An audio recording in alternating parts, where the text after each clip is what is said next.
The steady splashing of oars of 200 ships striking the water drowns out all other sound.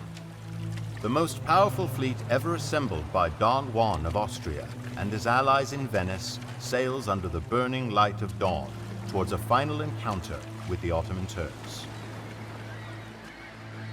The Turkish army has greatly expanded its empire, adding North Africa and Mesopotamia to the Turkish holdings in Anatolia, but has finally been turned back by a staunch defense of Hungary.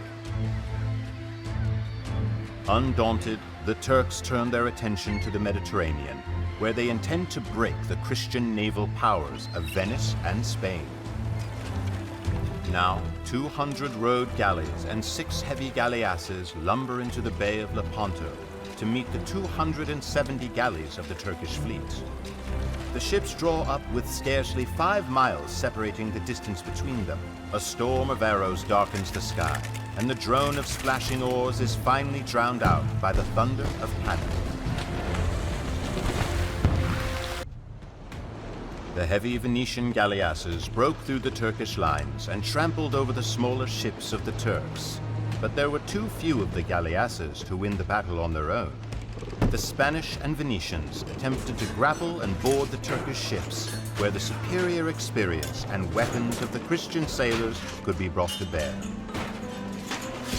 As the day wore on, the Turkish juggernaut began to run out of strength. Scores of Turkish galleys were dashed on the rocks, and others sank to the bottom of the bay.